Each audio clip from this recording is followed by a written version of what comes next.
The internet erupted when rumors began circulating that 50 Cent was sitting on footage so explosive, it allegedly never made it into his documentary.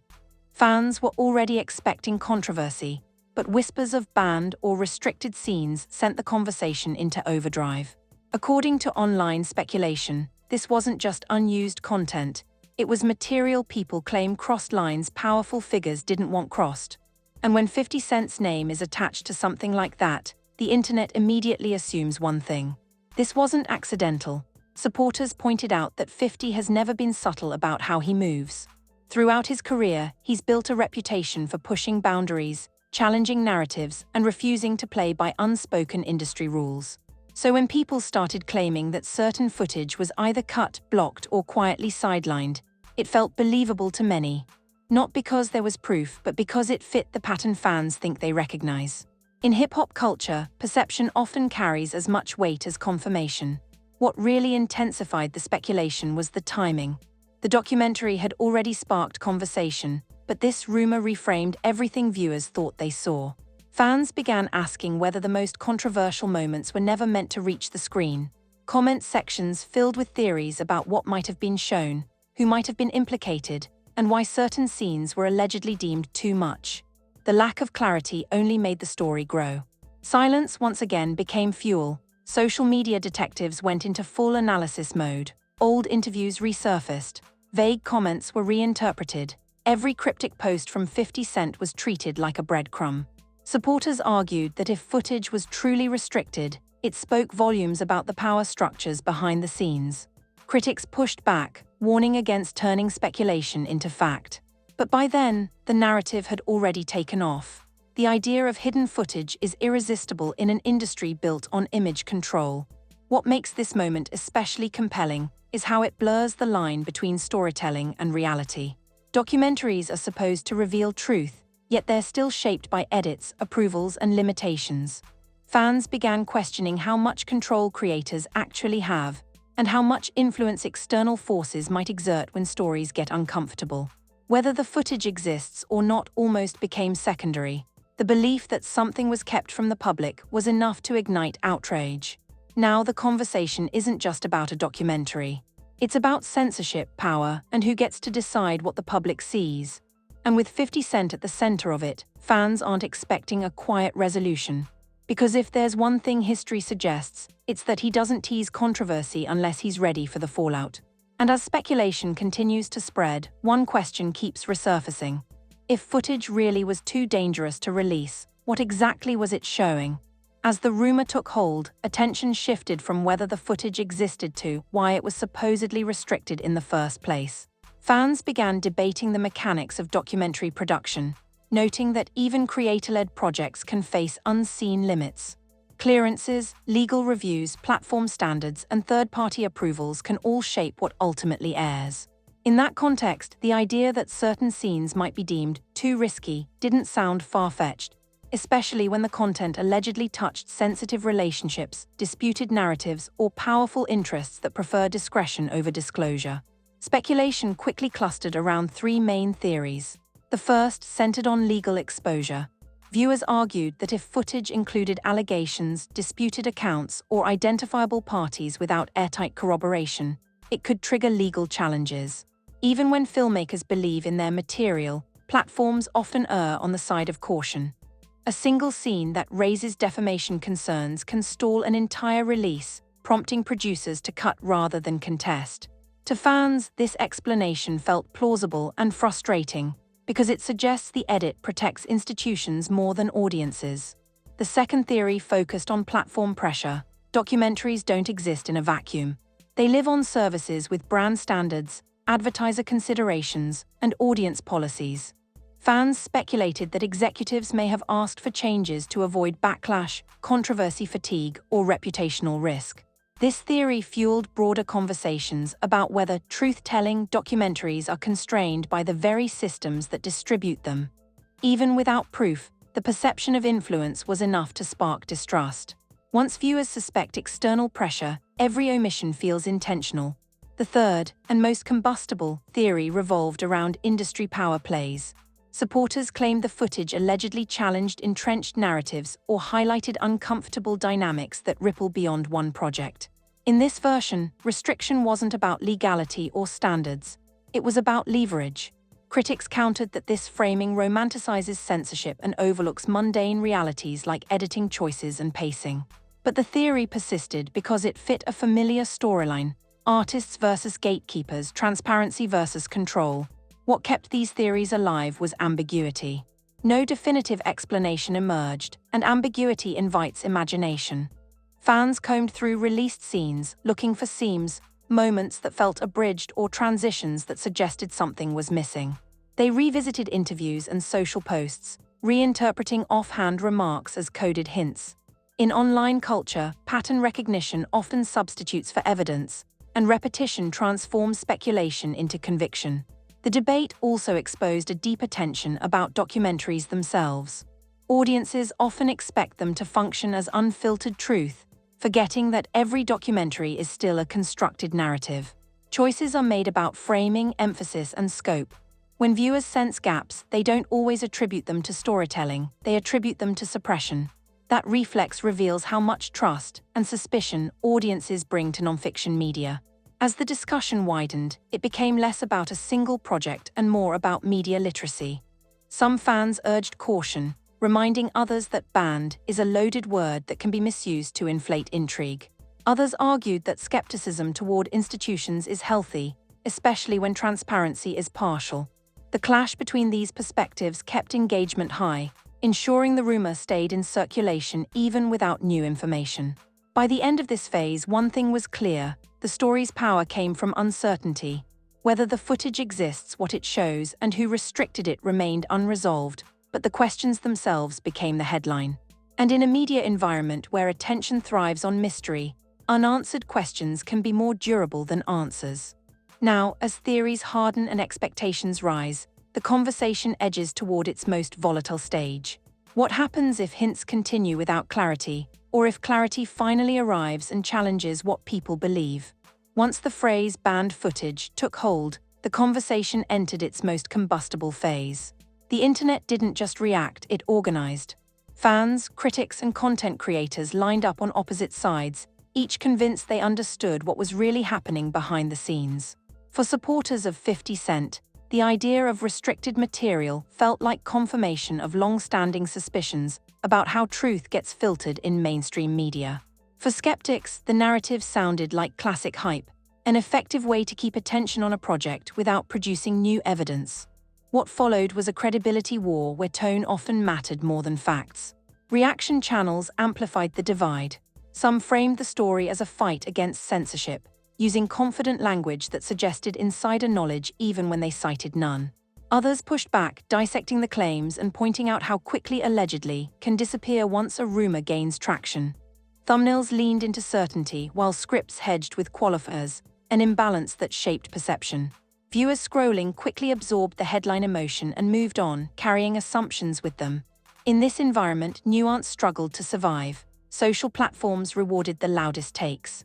Posts that declared "they don't want you to see this" traveled farther than posts urging caution. Algorithms favored engagement, and nothing engages like suspicion. As a result, timelines filled with confident assertions about motives, gatekeepers, and hidden agendas. Each share made the rumor feel more established, even though no new information surfaced.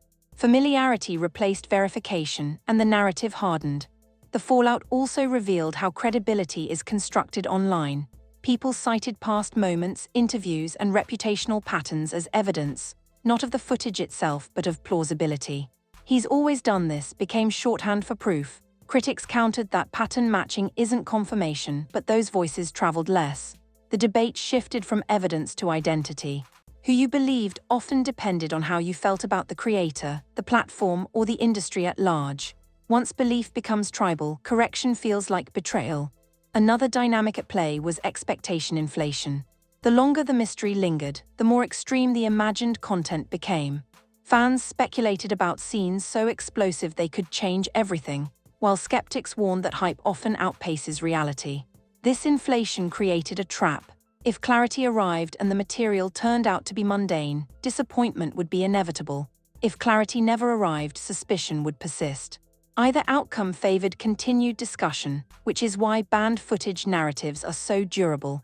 Amid the noise, a quieter conversation emerged about responsibility. Some viewers questioned whether framing unverified claims as near certainty harms trust in documentaries altogether. If audiences start assuming omissions equal suppression, every edit becomes suspect. Others argued that skepticism is healthy, especially when power dynamics are opaque. The tension between healthy doubt and corrosive cynicism became a subtext of the debate. As days passed, fatigue crept in, but not resolution. The story stopped evolving and started echoing. The same arguments resurfaced, the same clips circulated, the same assumptions repeated. This plateau is typical of viral controversies built on ambiguity. Without new facts, the narrative sustains itself through repetition. People didn't need updates, they needed affirmation of what they already believed. By the end of this phase, the conversation had effectively split into two parallel realities. In one, restricted footage symbolized resistance to control. In the other, it symbolized marketing alchemy. Both realities could coexist because neither required proof, only conviction. And conviction once formed is hard to dislodge. What this stage made clear is that banned footage narratives don't need confirmation to succeed. They thrive on gaps, on trust and distrust colliding, and on the human urge to believe there's more behind the curtain.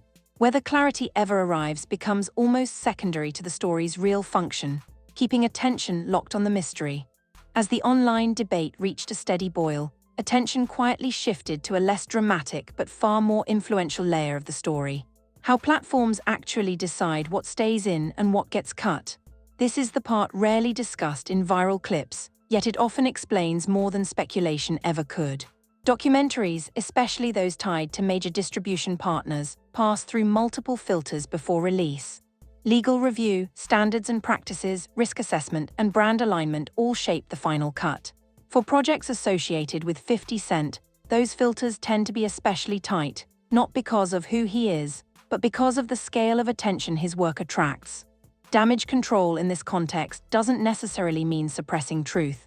It means minimizing exposure to unresolved risk. Platforms are tasked with protecting themselves from litigation, advertiser pullback, and reputational fallout. Scenes that include disputed claims, identifiable third parties, or unverifiable assertions can trigger red flags.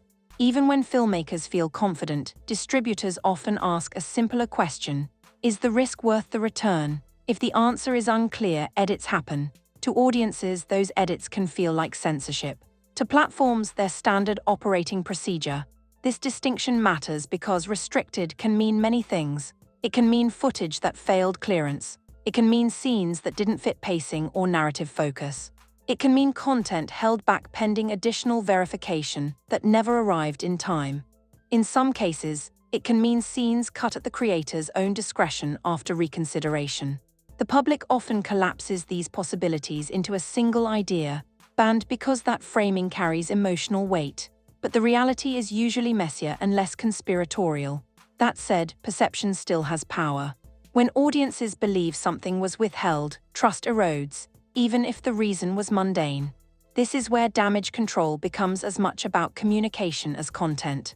Platforms rarely explain editorial decisions in detail, partly because doing so invites debate they'd rather avoid. That silence, however, creates a vacuum. And as we've seen, vacuums online get filled quickly.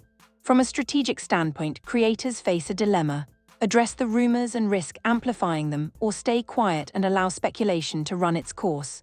Each option carries costs. Clarifying can deflate hype but also disappoint expectations inflated by mystery. Staying silent can preserve intrigue but deepen distrust. There's no perfect choice, only trade-offs. Many teams choose to let time cool the story, betting that attention will drift before skepticism calcifies. Another under-discussed factor is how platform standards evolve. What passes review one year may not pass the next, especially as cultural sensitivities and legal interpretations shift. A scene deemed acceptable during production can be flagged later during final review. When that happens, edits feel sudden to audiences, but they're the result of moving goalposts rather than hidden agendas.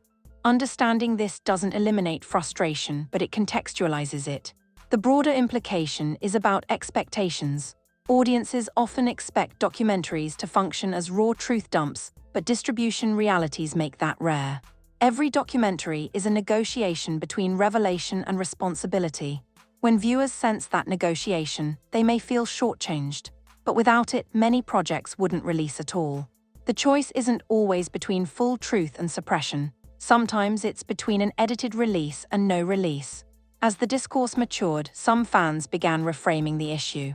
Instead of asking what was banned, they asked, what does restriction say about the system?